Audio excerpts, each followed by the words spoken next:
예배자입니다. 내가 서 있는 곳 어디서나 하나님을 예배합니다. 나는 하나님을 예배하는 예배자입니다. 내가 서 있는 곳 어디서나 하나님을 예배합니다. 내 영혼 거룩한 은혜를 향하여 내 마음 완전한 하나님 향하여 이곳에서 바로 이 시간 하나님을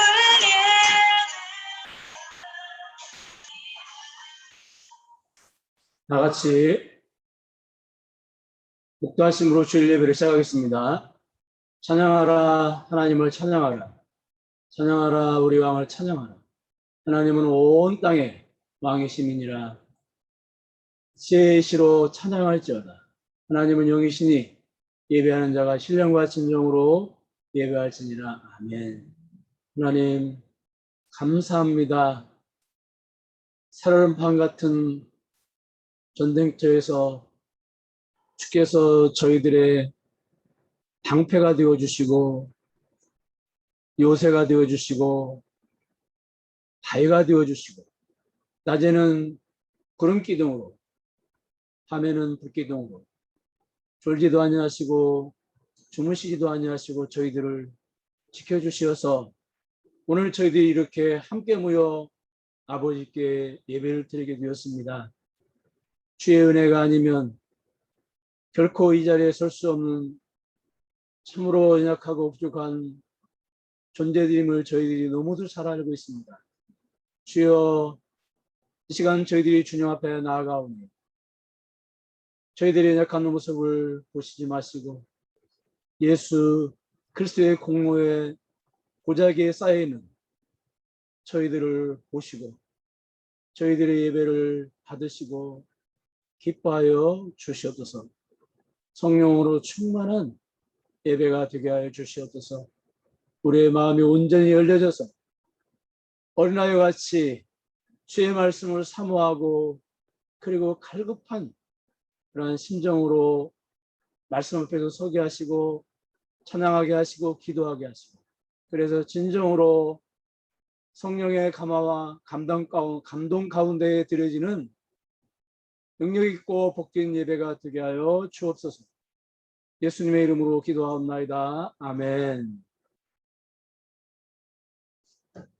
찬송가 9장입니다.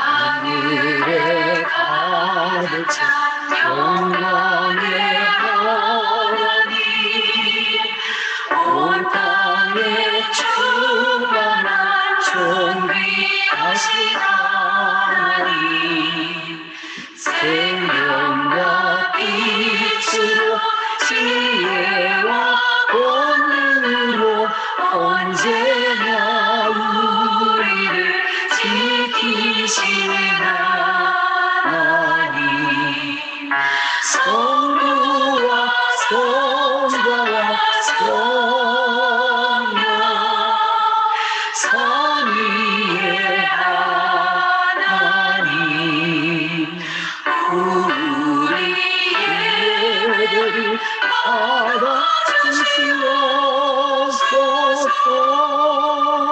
사랑이 넘치는 자비하신 하나님 은혜가 풍성한 구원의 하나님 자비의 심령에 평안을 주시옵고 죄악과 허물을 용서하여 주소서 찬송과 영광과 생명 구원의 하나님 우리의 받아주시옵소서.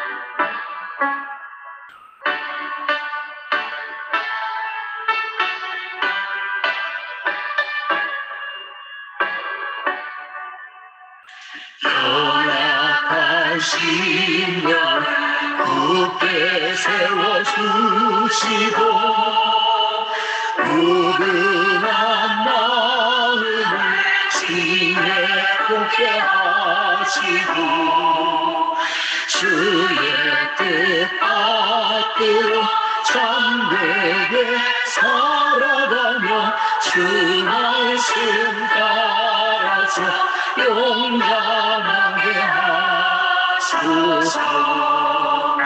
권능과 지혜와 사랑 은혜의 하나님 우리의 받아주시옵소서. 주 앞에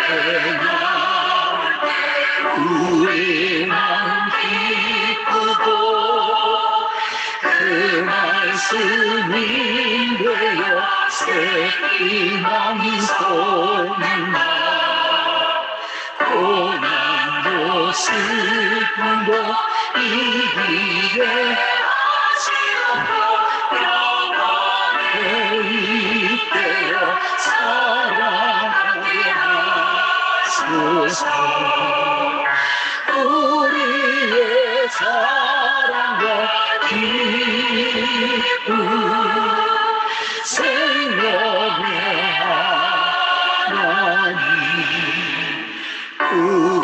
우리의 받아주시옵소서.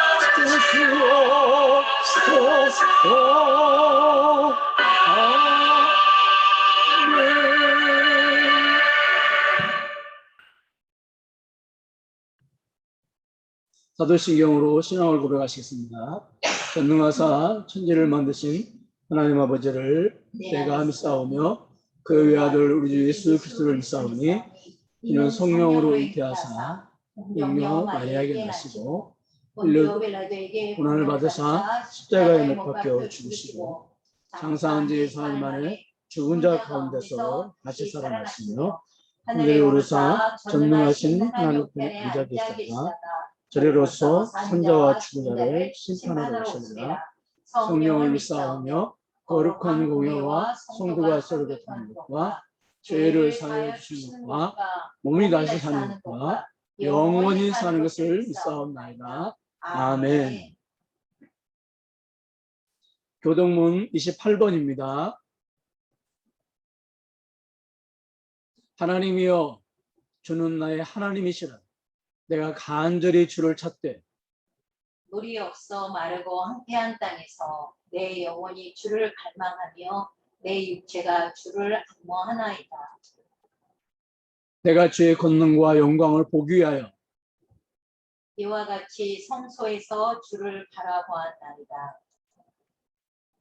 주의 인자심이 생명보다 나음으로 내 입술이 주를 찬양할 것이다. 이러므로 나의 평생의 주를 송축하며 주의 이름으로 말미암아 나의 손을 들리이다. 울수와 기름진 것을 먹음과 같이 나의 영혼이 만족할 것이다.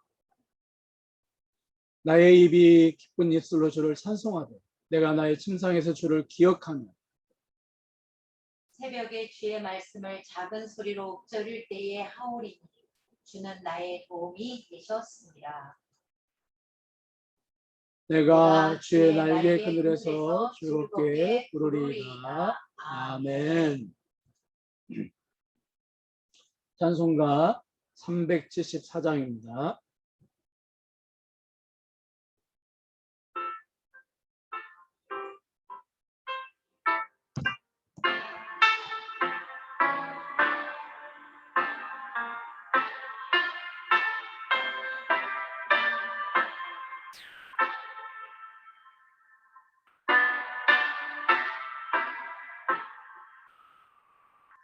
나의 믿음 약할 때 주가 붙드네 마음 아를 때일 때 주가 붙드네 나를 붙드네 나를 붙드네 사랑하는 나의 주 나를 붙드네 우리 구주 아니면 서지 못하네 나의 사랑 식을 때에 주가 붙드네 나를 붙드네 나를 붙드네 사랑하는 나의 주 나를 붙드네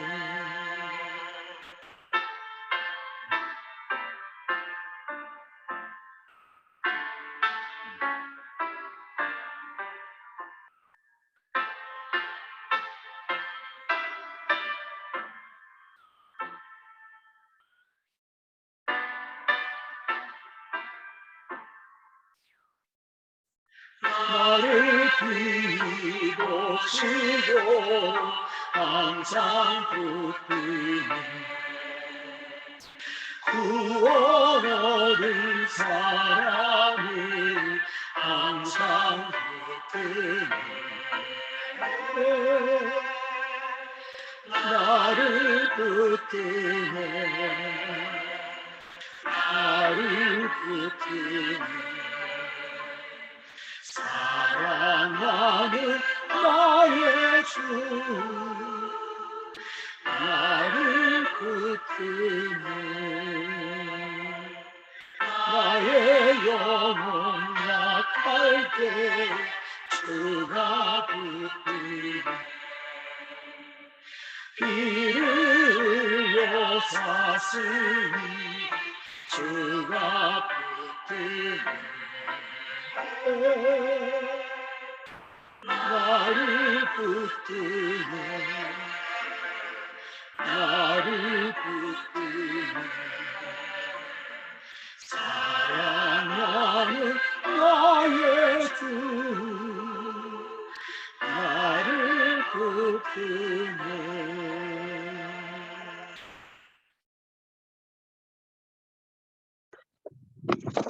우리 다 같이 기도를 드릴 때에 사랑과 은혜와 자비가 풍성하신 하나님 아버지, 지금 이 시간 은혜의 부르심으로 주의 거룩한 예배에 참석하게 하시어 경배와 찬양과 기도와 예배로 주의 거룩함을 덧입게 하심에 감사드리며 우리 주 예수 그리스도의 놀라운 십자가의 권세와 권능으로 강건하게 지켜주심도 또한 감사드립니다. 아멘. 사랑의 하나님, 주님께서 보호해 주시고 동행하여 주심을 알면서도 순간순간 세상의 염려와 이기심으로 세상의 것들을 먼저 구하는 우리의 욕심을 회개합니다. 우리를 향한 하나님의 약속과 놀라운 계획들은 변함이 없습니다.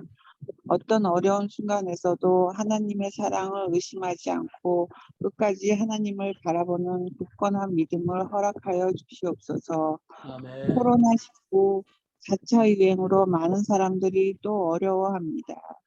주님의 긍휼하신 손길로 이 나라를 지켜주시옵고 속히 코로나의 확산이 멈춰지게 하여 주시고 경제도 다시 살아나고 우리의 삶이 다시 정상을 되찾게 하여 주시옵소서. 아멘. 저희 교회를 사랑하시는 주님, 저희 교회가 주님 십자가 사랑과 우리 생명 되시는 주님을 온전히 드러내는 귀한 교회가 되기를 소원합니다. 아멘. 죽어가는 영혼들이 주님 안에서 새 생명을 얻게 하시고 상처 입은 심령들이 치유되며 삶의 의미와 목적을 잃어버린 분들에게 귀한 소망이 되는 교회가 되게 하여 주시옵소서. 아멘. 스스로의 믿음을 지키며 게으르지 않은 기독인으로 세상의 소금이 되도록 부지런하게 생각하고 깨어있는 주의 자녀로 살게 하소서. 모든 거 너무 감사드리며 오늘도 주님 홀로 영광 받아 주시옵고 말씀 아멘. 전하시는 목사님과 함께 하시기를 바랍니다. 이 모든 말씀 주 예수 그리스도 이름으로 기도합니다. 아멘. 아멘.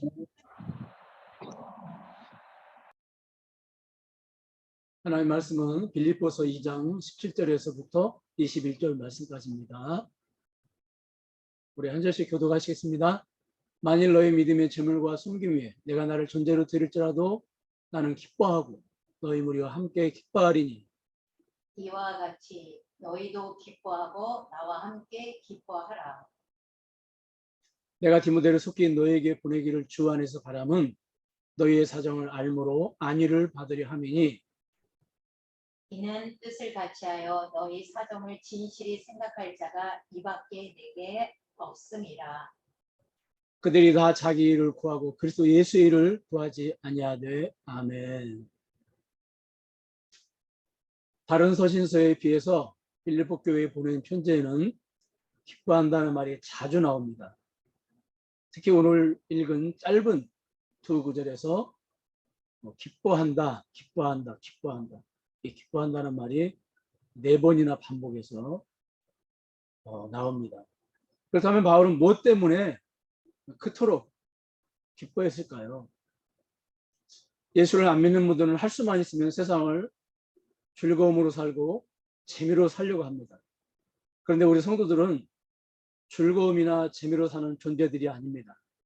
우리 성도들은 기쁨으로 사는 존재들입니다.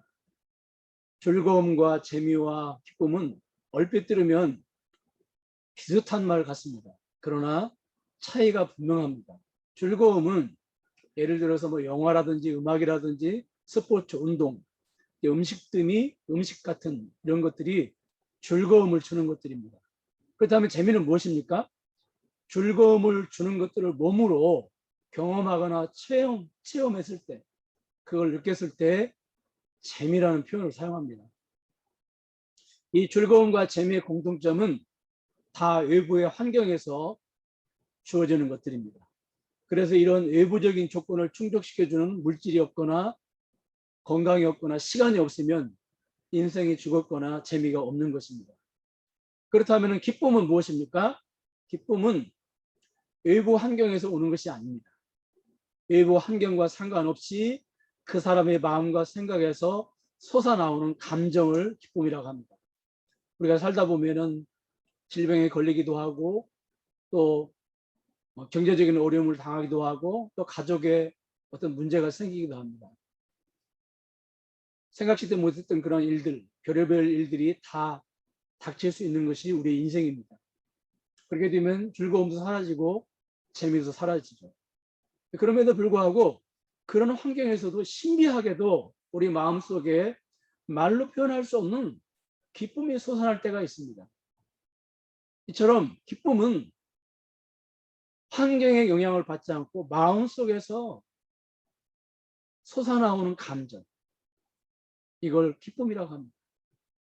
지금 바울은 옥에 갇혀 있습니다. 즐거움이나 재미를 주는 환경이 아닌 것은 분명합니다. 그런데 바울의 마음속에 지금 기쁨이 솟구쳐 오르고 있습니다. 기쁨이 충만한 가운데 있습니다. 바울은 자신에게 기쁨이 충만한 것처럼 빌립보 교인들도 기쁨이 충만해 한다고 권면하고 있습니다. 그래서 빌립보서 4장 4절을 보니까 주 안에서 항상 기뻐하라. 주 안에서 그 다음에 또 야고보서 1장 2절을 보면 너희가 여러 가지 시험을 당하거든 온전히 기쁘게 여기라. 로마서 5장 3절을 보면 환난 중에도 즐거워한다 그랬습니다. 환난 중에도 기뻐한다는 말이죠. 여러분 다시 한번 말씀을 드리지만 우리는 즐거움이나 재미로 사는 존재들이 아닙니다. 항상 기쁨으로 살아야 하는 존재들입니다. 그렇다면은 무엇을 기쁨으로 삼고 살아가야 할까요? C.S. 루이스는 기쁨으로 살아야 할 성도들이 너무 쉽게 세상 즐거움이나 재미에 빠져든다고 한탄을 했습니다. 특히 교회 안에 들어온 세속주의는 성도들로 하여금 신앙생활조차 즐거움과 재미로 하게 한다고 했습니다. 세속주의의 영향을 받은 교인들이 교회 밖에서도 즐거움과 재미를 추구하고 교회 안에서조차도 즐거움과 재미를 추구하고 있는 것입니다. 찬양도 즐거움과 재미로 하려고 하고 기도도 기도하는 즐거움, 응답받는 재미로 하려고 하고 봉사도 즐거움과 재미로 하려고 하고 은사도 은사받는 즐거움과 은사를 사용하는 재미로 하려고 합니다. 이처럼 교회 안에 들어온 세속주의는 성도들로 하여금 신앙생활을 자꾸 즐거움과 재미로 하게 하려고 하는 것입니다. 더 큰 문제는 즐거움과 재미로 신앙생활을 하는 것과 기쁨으로 신앙생활을 하는 것의 차이가 무엇인지 분별을 하지 못하고 신앙생활하는 데에 문제가 있다는 것입니다. 여러분들은 즐거움과 재미로 신앙생활을 하십니까? 아니면 기쁨으로 신앙생활을 하십니까? 성도의 기쁨의 근원이 무엇입니까? 모든 성도들, 믿음이 좋든 적든 구원받은 하나님의 자녀들의 공통적인 기쁨의 근원, 누구에게나 다 있는 그 기쁨의 근원이 여러분 무엇입니까? 그 기쁨의 샘의 근원이 무엇입니까? 나의 아버지가 하나님이시고 내가 구원받은 그분의 아들이고 그 아들인 내가 아버지에게서 기업을 물려받았고 앞으로 받을 것이라고 하는 사실, 그 사실 자체가 바로 기쁨의 근원인 것이죠. 성도의 기쁨은 다른 것이 아니라 이것 때문에 기쁜 것입니다. 그래서 바울이 항상 기뻐하라고 한 거예요. 왜냐하면 이 사실은 모든 성도에게 차별 없이 주어진 것이고 이 사실은 결코 변함이 있을 수 없이 주어지는 것들이기 때문에 그렇습니다. 여러분, 구원받은 하나님의 자녀에게 이 확신이 샘물의 근원이 되어 끊임없이 마음속에서 솟아나고 또 기쁨이 솟아나고 있는 것입니다. 그런데 교회 안에 들어온 세속주의는 이 기쁨의 샘물 구멍을 막아버리는 역할을 합니다. 이 기쁨의 샘물에 오염수를 섞어버립니다. 그러므로 성도가 기쁨을 회복을 하려면 이 막혀진 샘물을 청소하고 뚫어주는 역할을 해야 됩니다. 그것이 무엇입니까? 다시 복음으로 돌아가는 것입니다. 복음이 무엇인지, 하나님이 나에게 주어진 영적인 은혜가 얼마나 큰지를 자꾸 알아가고 깨달아갈 때 막힌 샘이 청소가 되고 막힌 샘이 뚫어져서 기쁨의 샘물이 끊임없이 우리 마음속에서 솟아나오는 것입니다. 여러분, 우리가 빌립보서를 나누면서 항상 어떤 큰 그림을 가지고 있어야 될 것이 있습니다. 그것이 뭐냐면 빌립보서가 빌립보 교회에 보낸 편지니까 그냥 계속 교회 이야기 정말로 너무 나하고는 좀 왠지 좀 거리감이 있는 것 같고 그냥 너무 지겹다. 너무 좀 왠지 좀 물과 기름처럼 좀 이렇게 닿는 게 없다. 이렇게 생각하시면 안 된다는 거예요. 왜냐하면 초대교회는요, 우리가 생각하는 그런 교회의 모습이 아니라는 거예요. 그런 공동체가 아닙니다. 우리는 교회 하면은 뭐 소형, 중형, 대형 교회. 교회 하면 떠오르는 이미지가 건물이 있고 거기에 모이는 공동체 이론들이 있잖아요. 그렇죠. 이게 이제 우리가 생각하는 교회 이미지잖아요. 근데 초대교회는 그런 공동체가 아니고요. 초대교회는 거의가 다 가정 단위의 교회였다거나 사실. 가정 단위의 교회. 이제 훨씬 좀 가깝죠. 자, 로마서 16장 5절에 보니까 또 저희의 집에 있는 교회에 문안하라. 집에 있어요, 교회가. 그 다음에 고린도전서 16장 19절에 보니까 여기 보니까 아굴라와 브리스가와 그 집에 있는 교회. 고린도전서 16장 19절. 네. 자, 그 다음에 골로새서 4장 15절. 여기 보니까 룸바와 그 여자의 집에 있는 교회. 그 다음에 빌레몬서 1장 2절을 보니까 거기 보니까 아키뽀와 내 집에 있는 교회. 이게 보니까 공통점이 다 집에 있는 교회. 그러니까 교회가 가정에 세워진 거예요. 가정에. 예. 그러니까 초대교회는 한 가정에 모여서 교회가 되거나 아니면 몇 가정이 모여서 교회가 되는 거예요. 그래서 초대교인들은 교회 하면은 맨 먼저 떠오르는 이미지가 무엇이겠습니까? 너무도 자연스럽게 그냥 교회 하면은 첫 이미지가 가정에 모여서 예배를 드리는 공동체 이렇게 생각을 하겠죠. 우리처럼 건물을 떠올리거나 아니면 그 안에 교회 공동체 어떤 이런 숫자의 이미지 어떤 조직이나 어떤 프로그램을 떠올리지 않겠죠. 그렇죠? 그런 의미에서 우리가 빌립보서나 서신서를 함께 나누면서 항상 우리가 떠올려야 될 이미지는 뭐냐면요. 이미 우리에게 각인되어져 있는 뭐 소, 중, 대형 교회의 모습을 떠올리면 안 되고요. 가정교회 공동체를 떠올려야 됩니다. 그런 의미에서 가정교회의 목회자는 그 가정의 가장이 목회자가 되는 거예요. 가장. 그 교회의 가장, 신앙의 가장이 목회자가 되는 것이고요. 그 가정의 가족들이 교인들이 되는 거예요. 여러분 한번 보세요. 신앙의 가장이 그 교회 목사님이에요. 그 가정교회 목사님이라니까요. 그리고 교인들이에요. 가정. 네. 그러니까 그 신앙의 가장 잘 섬겨야 돼요. 뭐 일반 교회 목사는 싫으면 교회를 떠나면 되지만 가정교회는 이거 떠날 수도 없잖아요. 그러니까 하여튼 좀 뭐야 뭐 자기가 목사야 뭐 이렇게 생각하면 안 되고요. 그냥 잘 섬겨야 되고 여러분 그러니까 여러분 보세요.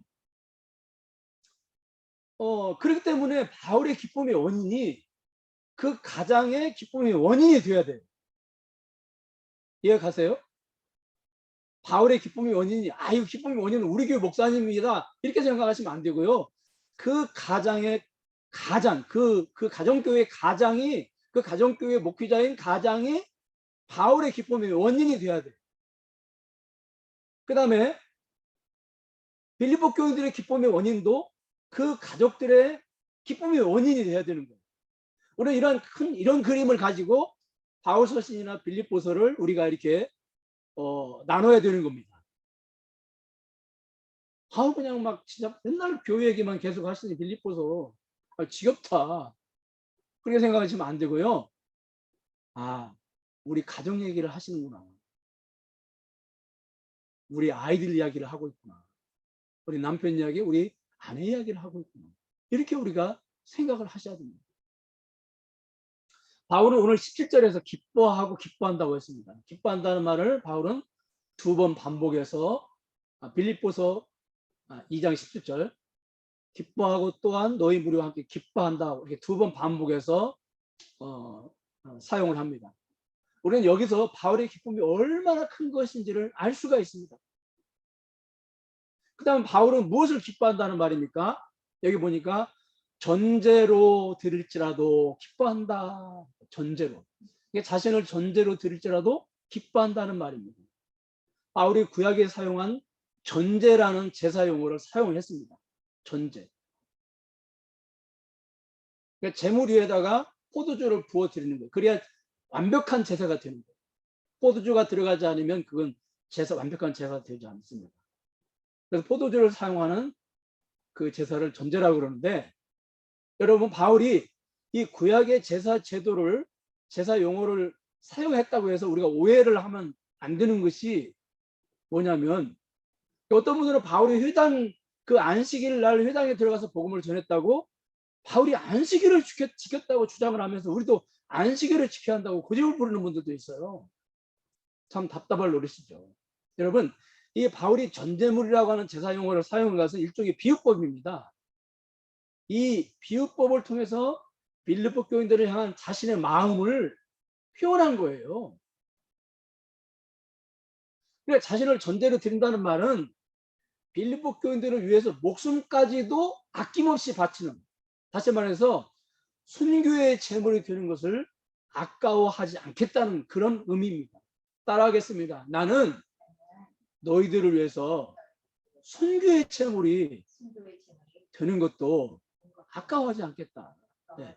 순교의 제물이 되는 것도 너희들을 위해서 내가 목숨을 내놓아도 나는 아까워하지 않고 오히려 기뻐하겠다. 그 뜻입니다. 그렇다면 여러분, 구체적으로 빌립보 교인들이 무엇을 위해서 전제물이 되겠다는 것입니까? 바울은 지금 생명 자체를 내어놓는 것을 기뻐한다는 말이 아닙니다. 생명을 내어놓을 만큼 가치 있는 것을 위해서 자신의 생명을 내어놓는 일도 기뻐하겠다는 겁니다. 여러분, 사람의 생명처럼 귀한 것이 어디에 있습니까? 그 생명을 내어놓는다는 말은 그것이 생명을 내어놓을 만큼 가치가 있는 것이라는 거예요. 그냥 맹목적으로 내가 순교의 제물이 되니까 기쁘다, 그런 뜻이 아니고요. 내가 생명을 내어놓을 만큼 가치 있는 것, 그걸 위해서 내가 생명을 내어놓으면 나는 기쁘다, 그 말이죠. 그렇다면 여러분, 빌립보 교인들에게 바울이 생명을 내어놓을 만큼 가치 있는 것이 무엇입니까? 17절을 보니까 바로 그 너희 믿음의 제물과 섬김 위에 내가 나를 전제로 드릴지라도 그랬죠. 따라하겠습니다. 믿음의 제물과 섬김. 예. 바울이 생명을 내어놓을 만큼 가치 있는 것이 무엇이냐? 믿음의 제물과 섬김입니다. 믿음의 제물. 여러분, 믿음의 제물은 뭐예요? 또한 섬김은 무엇입니까? 아까 제가 말씀드렸죠. 바울이 구약적인 용어를 사용한 것은 일종의 비유의 말씀이라고 말씀을 드렸죠. 우리가 믿음으로 사는 건 제물이 되어 드리는 것인가? 이렇게 생각하시면 안 되고요. 이건 일종의 비유의 말씀입니다. 역시 이 믿음의 제물이라는 말도 비유의 말씀인데, 믿음의 제물이라는 말은 빌립보 교인들의 하나님께 대한 희생과 헌신의 삶을 의미합니다. 따라하겠습니다. 희생과 믿음의 제물은 희생과 헌신의 삶을 말한다. 네. 빌립보 교인들의 하나님께 대한 희생과 헌신의 삶을 바울은 믿음의 제물로 비유를 한 겁니다. 그러니까 쉽게 예를 들자면 요즘으로 우리가 생각하면 예배라든지 기도라든지 헌금 생활을 하는 것 등을 말합니다. 그래서 빌립보서 4장 18절에 보니까 빌립보 교인들이 드린 헌금이 이제 그냥 헌금이라고 하지 않고 하나님이 받으시는 향기로운 제물이라는 표현을 바울은 사용을 했습니다. 그리고 섬김은 무엇입니까? 믿음의 제물과 섬김은 또 뭘까요? 이 섬김은요, 자, 믿음의 제물은 하나님을 향한 희생과 헌신의 삶을 말하고요. 이 섬김은 지체들을 향한, 교회 공동체 회원들을 위한 희생과 헌신의 삶을 의미합니다. 바울에게 성교비를 보내준 것이라든지 두렵고 떨림으로 교회다운 교회를 이루어가는 일에 헌신된 그런 삶을 말합니다. 그러니까 위로는 하나님께 대한 희생과 헌신의 삶, 아래로는 사람에 대한 희생과 헌신의 삶을 말합니다. 여러분, 이러한 신앙을 무슨 신앙이라고 합니까? 위로는 하나님께 헌신되고 희생된 삶을 살고, 아래로는 지체들을 위한 희생과 헌신의 삶을 사는 것, 이걸 가리켜서 무슨 신앙이라고 합니까? 한마디로 말해서 균형 잡힌 신앙이라고 합니다. 따라하겠습니다. 균형 잡힌 신앙. 예, 균형 잡힌 신앙이라고 하죠.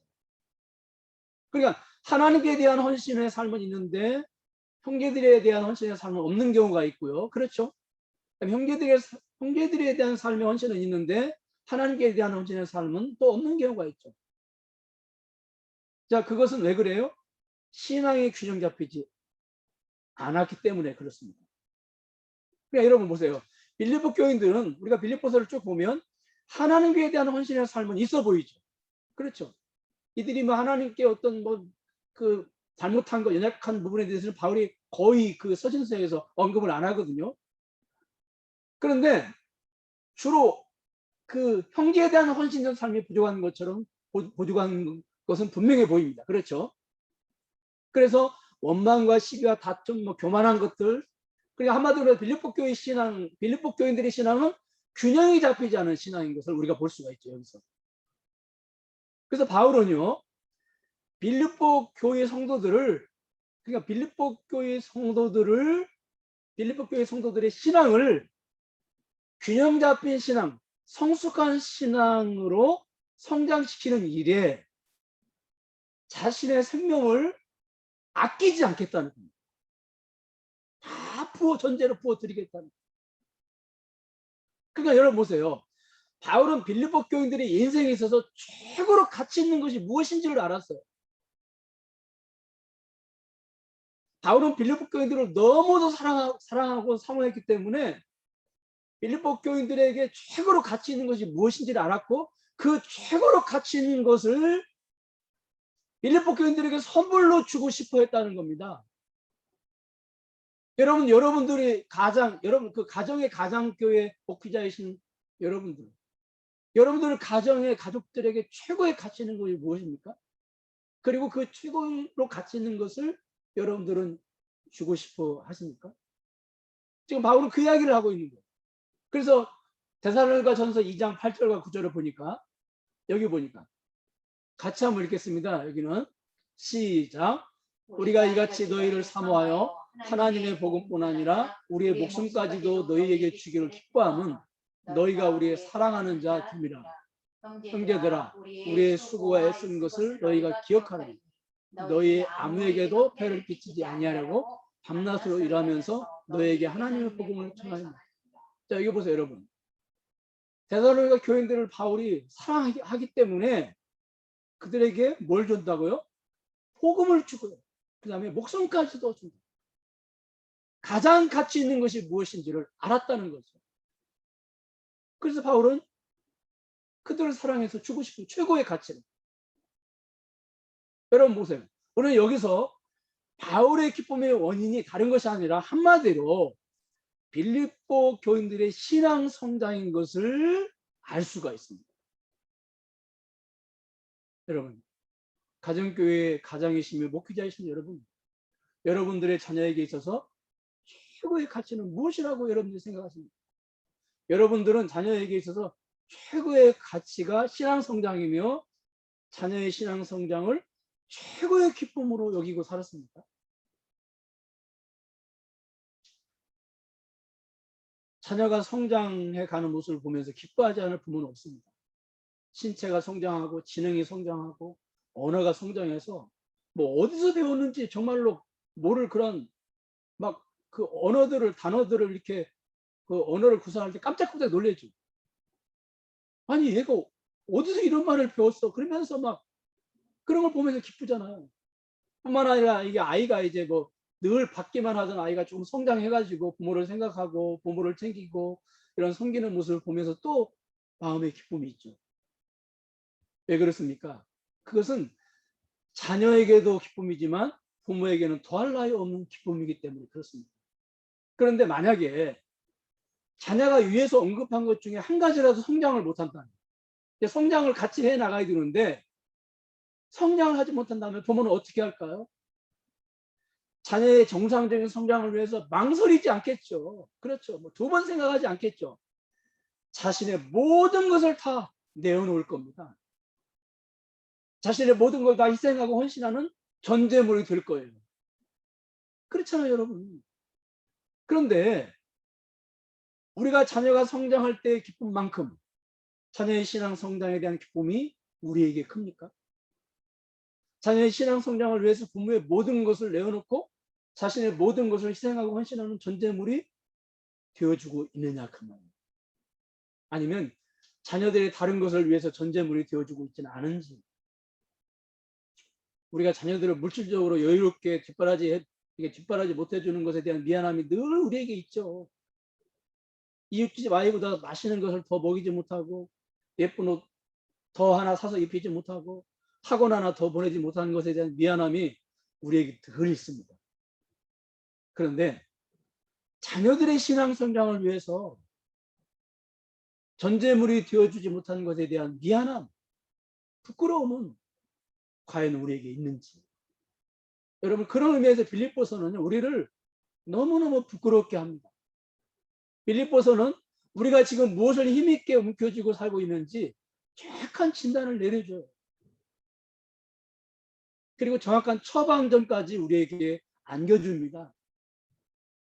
그러니까 우리가 하나님 나라에서 우리가 인생을 살면서 정말로 본질이 아닌 것을, 내가 하나님을 믿는다 하면서도 내가 교회 집사고 장로고 권사고 목사이면서도 내가 정말로 본질이 아닌 것을 붙잡고 있지는 않았는지, 그걸 돌아보게 하고 그걸 과감히 놓게 하고 자꾸 그 본질을 붙잡게 하는 역할을 이렇게 빌립보서가 하고 있습니다. 부모들이 자녀들이 무엇을 위해서 지금 존재물이 되어서 살아가고 있는지 돌아보게 하고 부끄럽게 하고, 정말로 자녀들에게 내가 정말로 영적으로 무엇을 미안해야 하는지를 깨닫게 하는 역할을 빌립보서가 한다는 거예요. 어떤 물질적인 그런 풍요로움을 가지고 물질적으로 자녀가 원하는 걸 다 해주면 자녀에게 부끄럽지 않고 자녀에게 미안하지 않은 부모가 되는 것입니까? 그런 거 다 해줬다 할지라도 내가 자녀들의 믿음 성장을 위해서, 신앙 성장을 위해서 내가 정말로 그냥 반감만 하고 있었다면 그것은 자녀에게 미안한 것이 되어야 돼. 부끄러운 것이 되어야 됩니다. 근데 바울은 여기서 자신에게 있는 기쁨이 자신에게만 있어서는 안 되고 한 걸음 더 나아가 빌립보 교인들에게도 있어야 한다고 합니다. 2장 18절 같이 읽겠습니다. 시작. 이와 같이 너희도 기뻐하고 나와 함께 기뻐하라. 예. 여기서 중요한 표현은 바로 이와 같이, 무슨 말입니까? 내가 기뻐하는 것처럼 너희들도 나와 함께 기뻐해야 된다는 거예요. 나와 함께. 그러니까 빌립보 교회 성도들의 신앙 성장이 바울의 기쁨이었어요. 그렇죠? 그런 것처럼 빌립보 교인들 자신들의, 그러니까 빌립보 교인들의 신앙 성장, 그 빌립보 교인들이 신앙 성장하는 것, 그것도 빌립보 교인들에게 기쁨의 근원이 되어야 한다. 그러니까 여러분, 그 서로의 가치관이 같아져야 되는 거예요. 그래야 신앙이 성장하는 거예요. 예를 들어서 바울이 심고 물을 줬어요. 빌립보 교인들이 하나의 나무라고 우리가 예를 들자면 바울은 심고 거기다 물을 주고 거름을 줬습니다. 그러면 나무가 해야 되는 역할은 뭘까요? 그 물을 흡수하고 거름을 빨아들여야 되겠죠. 그렇죠. 그래야 성장하겠죠. 그런데 아무리 농부가 심고 물 주고 거름을 줘도 나무가 거부한다면 어떻게 자라겠어요? 그러니까 바울이 빌립보 교인들의 신앙 성장이 바울의 기쁨이에요. 그런데 빌립보 교인들은 이런 가치관을 가지지 않고 우리는 뭐 열심히 우리가 신앙 성장보다도 우리가 열심히 봉사하는 일을 열심히 내야 되겠다. 우리는 선교의 비전을 가지고 막 선교하는 일 열심히 내야 돼. 그런 다음에 이거 어떻게 되는 거예요? 서로 가치관의 충돌이 일어나는 거죠. 그러면 잘하지 않는 거죠. 제가 여러분들이 신앙 성장하는데 거기에 내가 가치관을 가지고 거기에 초점을 두고 있는데 여러분들은 딴 생각을 가지고 있다면, 뭐 예수 믿고 자꾸 뭐 이렇게 복이나 받고 이런 쪽에 관심을 가지고 있다면 여러분들이 제 설교에 귀에, 제가 주일마다 드리는 설교가 귀에 들어오겠습니까? 안 들어오는 거죠. 네. 그런데 그러면 어떻게 성장을 하겠어요? 그러니까 여러분 마찬가지입니다. 부모가 자녀들에게 너희들의 인생에 있어서 가장 중요하고 소중한 것이 신앙이고 신앙이 자라는 것이라고 아무리 강조를 해도 여러분 잘 들으세요. 자녀들의 가치관이 부모와 다르면 어떻게 신앙이 자라겠냐고요. 부모들의 그런 소리가 잔소리나 지겨운 소리로 들릴 거예요. 저는 어려서 어머님이 믿음 생활을 잘해야 한다, 잘해야 한다. 막 귀에 딱지가 이렇게 생길 정도로 그냥 계속해서 듣고 또 들으면서 성장을 했습니다. 저희 어머님식으로 표현하자면 아무개야. 늘 그랬어요. 저희 어머님식이에요. 아무개야. 성경적이진 않지만 그냥 어머님식이에요. 오해는 마세요. 아무개야. 믿음 생활 잘 못하면 네가 열심히 노력해서 쌓아놓은 것들 다 사상 누각이야. 그러니까 이게 무슨 뜻이냐면요. 네가 아무리 열심히 노력해서 그냥 믿음 없이 네가 아무리 열심히 노력해서 뭘 쌓아놨다 해도 하나님이 그냥 훅 불어버리면 그냥 한순간에 다 날아가 버린다는 거예요. 그러니 믿음 생활을 잘해야 한다. 그런데 여러분 그 어머니의 그 말씀이 잔소리나 지겨운 소리로 들리지 않았습니다. 제 귀에. 그렇지. 그렇게 살아야 되지. 어머니 말씀대로 인생을 살면서 믿음이 제일 중요하지 하는 그런 생각을 가지고 살았어요. 그런데 여러분 이런 생각은요 어느 날 갑자기 한두 번 그 말씀을 들었다고 생긴 게 아니에요. 제가 어렸을 때부터 끊임없이 수없이 반복해서 듣고 또 들었기 때문에 제가 나이를 먹어서 그런 소리를 들어도 그 말씀이 지겹다고 잔소리하고 생각이 안 든 거예요. 왜? 그 어렸을 때부터 성장하면서 그 말씀을 계속 들으면서 저도 모르게 이 가치관이 자연스럽게 형성이 되어 있는 거예요. 여러분 오늘 예배 못 치고 예배 마치고 못 치고란다. 예배를 마치고 우리 한번 이 가족들을 다 한번 이렇게 모아놓고 특히 자녀들을 모아놓고 한번 해보세요. 너희들의 인생에서 가장 중요한 것이 무엇인지 아냐? 너희들의 인생에서 믿음이 가장 가치 있고 소중한 거야. 그러니 앞으로 믿음 생활을 잘해. 그것이 엄마 아빠의 기쁨의 원인이고 너희들의 기쁨의 원인이야. 그러면 자녀들이 네 알았어요 감사합니다 할렐루야 아멘 그럴까요? 저는 이렇게 말씀을 준비하면서 이 그림을 한번 생각을 해봤어요. 여러분들이 그러시지도 않겠지만 어떻게 뭐 정말로 그래 보실 수 한번 해보신다 그러면 아마 뭐 감사합니다 알았습니다 할렐루야 아멘 뭐 이런 과정도 있겠죠. 그래서 대부분의 자녀들이 아마 속으로 이러지 않을까요? 아니 지금까지 인생에서 공부가 최고라고 했으면서 성적 오르면 그렇게 좋아하시고 성적이 조금 떨어지면 막 그냥 하늘이 무너질 것처럼 한숨을 쉬시던 분들이 갑자기 왜 저러시지? 에이 뭐 하루 이틀 저러다가 뭐 말겠지 뭐 이런 생각하지 않을까요 아이들이? 여러분 아이들의 그 가치관이 하루아침에 변하진 않죠. 그렇죠?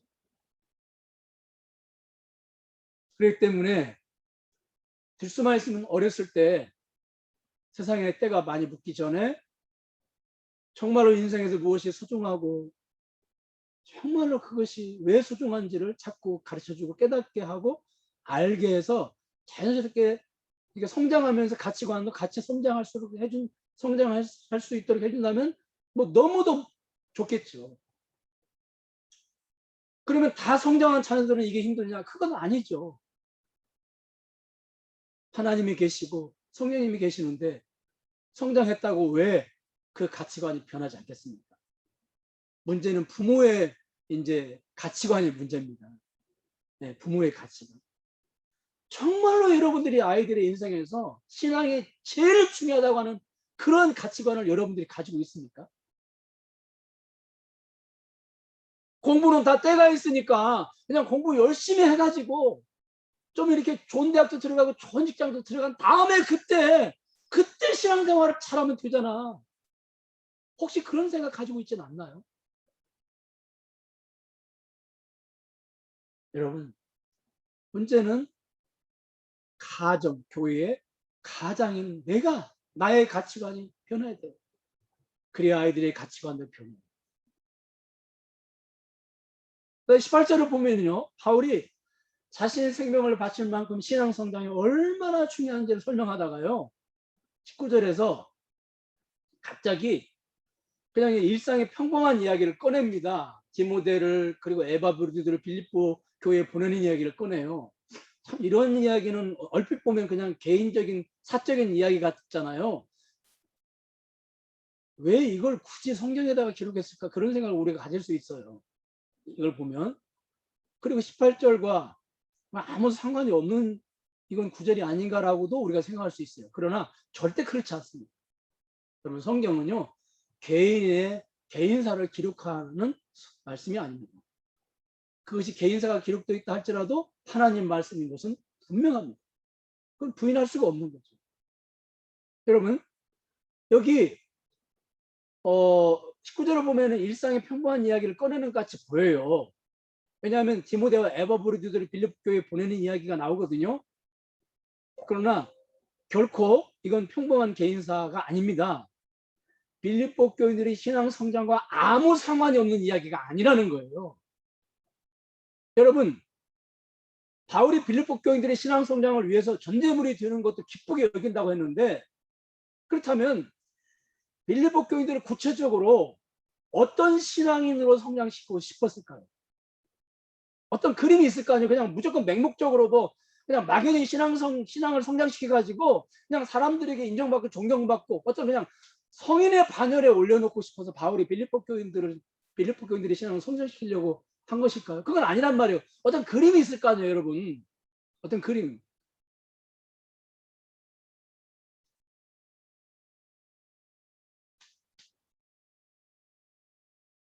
딱 정해놓은 어떤 그림이 있습니다. 딱 정해놓은 모델이 있어요, 모델. 그 모델이 바로 나는 빌립보 교인들을 이런 모습으로 신앙을 성장시키고 싶어. 그런데 그 모델이 누구냐면 디모데와 에바브로디입니다. 따라하겠습니다. 바울의 신앙 성장 모델은 디모데와 에바브로디도다. 이 때문에 여러분, 이 디모데와 에바브로디도가 여기에 등장한 건 정말 중요합니다. 그냥 갑자기 개인사가 신앙 성장 이야기 하다가 갑자기 개인사 이야기 하는 게 아니라고. 자, 바울은 빌립보 교인들의 신앙 성장의 모델 디모데를 먼저 소개를 합니다. 19절을 보니까 같이 읽겠습니다. 시작. 내가 디모데를 속히 너희에게 보내기를 주 안에서 바람은 너희의 사정을 알므로 안위를 받으려 함이니. 예, 디모데를 보내려고 하는 목적은 너희 사정을 알므로 안위를 받으려 한다 그랬습니다. 여기 안위를 받는다는 말은 위로받는다 그 말입니다. 위로받는다. 그러니까 디모데가 파송됨으로, 빌립보서에 파송됨으로 두 부류가 위로를 받는 거예요. 하나는 바울이 위로를 받아요. 빌립보 교회의 소식을 듣고 위로를 받아요. 그 다음에 또 빌립보 교인들도 위로를 받아요. 바울 소식을 듣고. 서로 위로를 받는 거예요. 특히 여기 안위를 받는다는 말의 원문은요, 이렇게 해석이 되어 있습니다. 용기와 격려를 받아 기꺼이 무엇을 할 수 있는 마음을 회복한다. 그러니까 서로의 그 소식을 들음으로 말미암아 위로를 받고 마음이 회복이 되는 거예요. 회복. 네. 여러분, 우리가 교회에서 예배를 드리잖아요. 그러면 어떻습니까?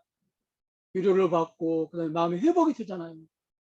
상처난 마음이 치유가 되기도 하고 낙심 가운데 있던 마음이 다시 힘을 얻기도 하고 그렇잖아요. 그런데 교회 공동체가 모여가지고 예배만 그런 역할을 하는 게 아니고요. 교인들끼리 서로 소식을 주고받음으로 말미암아. 예, 집사님 어떻게 지냈어? 나 이번 주는 좀 힘들었어. 그래.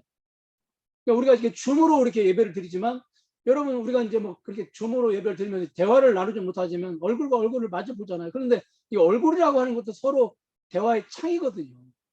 얼굴을 보면서 아, 참 집사님이 저렇게 이번 주는 힘들었나 보다. 얼굴 표정을 보면서 서로 그냥 얼굴 표정을 통해서도 이렇게 교감이 되거든요. 커뮤니케이션이 자연스럽게 돼요. 자, 여러분 보세요. 이러면서 우리가 서로 안위를 받는 거예요. 격려와 활력을 줘요. 치유가 돼요. 네. 그래서 이렇게 화면으로 예배 드리는 건 정말 중요하다고 생각이 듭니다. 그러니까 서로 이 줌으로 얼굴을 보면서 일주일을 살아가는 비타민이 되고요. 그 다음에 이 모습이 피로회복제가 되는 거예요. 지금 바울이 지금 그 얘기를 하고 있는 거예요. 그 다음에 이제 더 빌립보 교회에 그 디모데를 보내는 목적을 설명한 다음에 그 다음에 빌립보 교회에 디모데를 보낼 수밖에 없는 이유를 설명을 합니다. 자, 옥에 갇혀있는 바울 곁에는 사람이 없어요. 그렇죠? 21절에 보면 그들이 다 자기를 구한다. 이렇게 기록이 되어 있죠. 그러니까 바울처럼 주의를 구하는 자들이 바울 곁에 없는 거예요. 거의. 그래서 디모데라도 바울 곁에 남아있어야 됩니다. 특히 바울에게 디모데는 아들과 같은 존재예요. 그렇기 때문에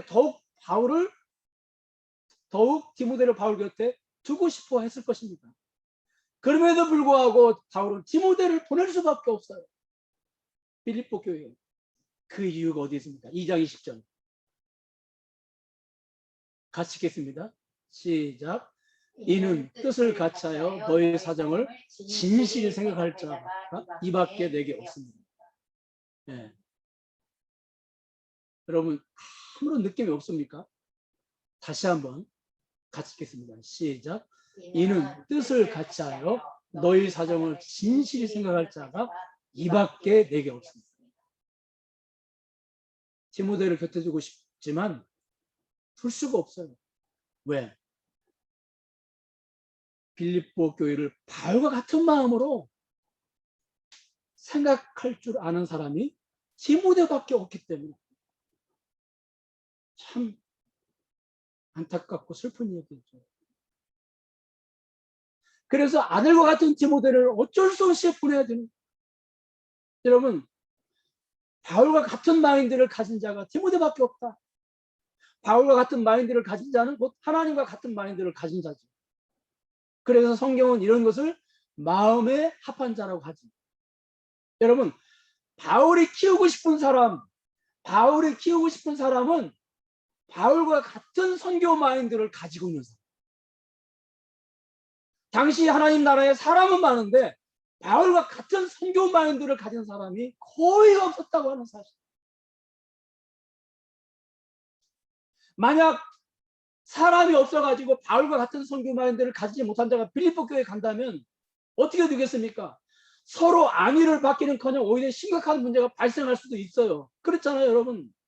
뭐 여러분 잘 아는 것처럼 요즘 그 코드 인사 그러잖아요. 그 코드 인사가 왜 중요합니까? 코드 인사에 실패하면 심각한 문제가 발생해요. 문정권이 코드 인사 잘못했다가 지금 홍역을 치르고 있잖아요. 그렇죠? 네. 디모데가 왜 바울에게 파송되냐면 다른 이유도 있지만 가장 큰 이유는 바울과 코드가 맞았기 때문에. 빌립보 교회를 생각하는 그 마음이 바울과 같은 마음이에요. 그러니까 디모데가 가지만 디모데가 하는 것이 아니라 지금 바울이 가는 거예요. 왜? 같은 마인드를 가지고. 사랑하는 여러분, 그렇게 문제가 많은 다윗을 왜 하나님이 쓰셨습니까? 다른 게 아닙니다. 그 무엇보다도 하나님과 코드가 맞았기 때문에 그렇습니다. 바울 시대와 마찬가지로 교회 역사를 보면 사람은 많은데 하나님의 마음에 합한 사람이 너무도 귀했습니다. 하나님 오늘 또 하나님과 코드가 맞는 자를 찾고 계십니다. 하나님께서 여러분들에게 바라시는 게 뭘까요? 여러분들의 아이들을 하나님의 마음에 합한 자로 양육하기를 바라십니다. 이게 모델이 돼야, 우리 아이의 신앙 성장을 위해서 내가 전제물이 돼야 되겠는데, 내가 그 아이를 그냥 아이가 너무 착하고 아이가 막 존경받고 뭐 이렇게 그냥 뭐 그런 성인의 반열을 올려놔야 돼. 그게 아니고요. 그 아이를 하나님의 마음에 합한 자, 하나님 마음에 합한 자. 아이가 좀 부족하고 연약하지만 우리가 아이들이 뭐 부족한다는 걸 모릅니까? 우리가 다 알고 있잖아요.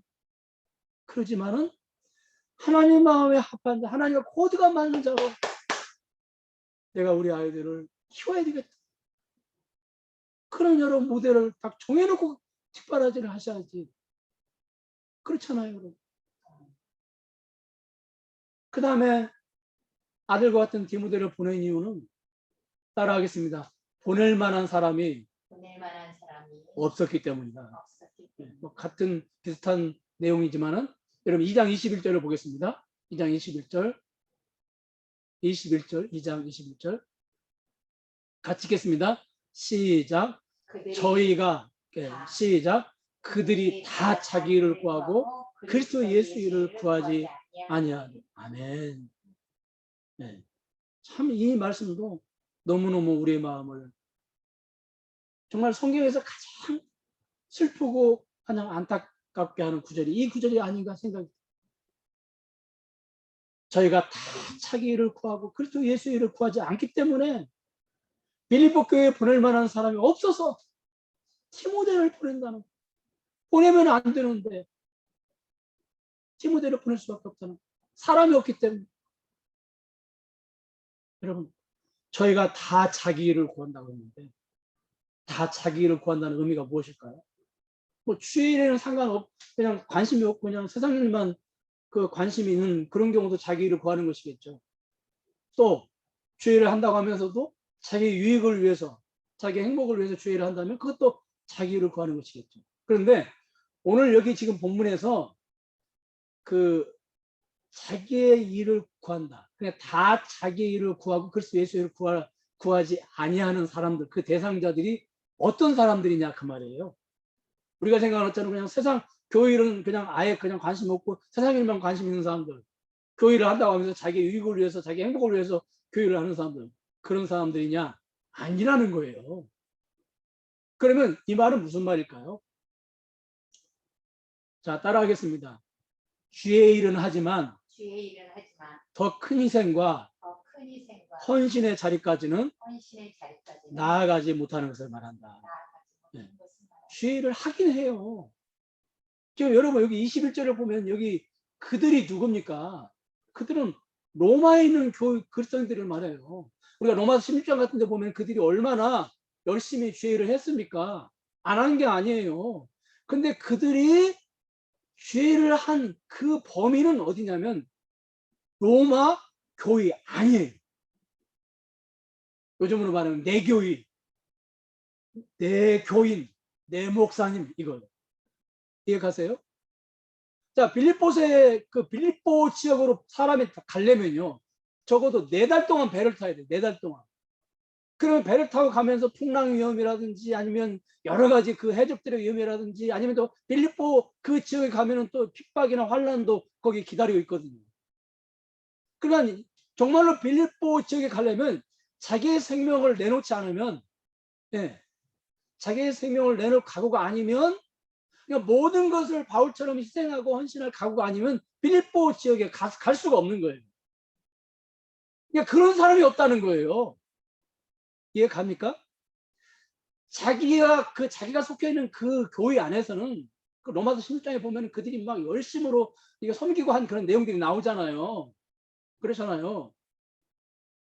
그러니까 순종을 하긴 하는데 온전한 순종까지는 못하는 겁니다. 이게. 그러니까 순종을 하긴 하는데 온전한 순종, 그러니까 물속에도 뛰어들고 불속에라도 뛰어들어갈 수 있는 사람, 하나님 부르시면은 요나처럼 골라서 가는 것이 아니라 어디든지 갈 수 있는 사람, 그런 사람이 없다는 거예요. 디모데밖에는. 이해 가세요? 뭐 여러분이나 저도 뭐 신학교 처음에 들어갈 때는 부름받아 나와서님 뭐 어디든지 가겠습니다. 그랬는데 졸업할 때쯤 되면은 부름받아 나와서님은 골라서 가겠습니다. 그랬거든요. 그러니까 나름대로 그 정해놓은 어떤 울타리가 있어요. 나는 여기까지만 해야지 하고 딱 정해놓잖아요, 여러분. 그 울타리에서 못 벗어나오는 거죠. 벗어나오더라도 10년, 20년 걸리는 거죠. 그렇잖아요. 그러니까 자기만의 세계, 자기만의 울타리에 갇혀서 살아가는 것. 그것도 그 울타리 안에서 열심히 살아가는 것. 이것도 예수를 구하지 않은 것이다. 바울은 이렇게 우리에게 말하고 있습니다. 우리가 빌립보서를 이렇게 연구하다 보면요, 너무 그 그물이 촘촘해서 빠져나갈 틈이 없어요. 그러니까 내 교회, 내 목사님, 우리 교회, 우리 노예, 우리 교단 여기에만 갇혀 있으면 다 자기 일을 구하는 거야. 아무리 거기도 열심히 한다고 해서.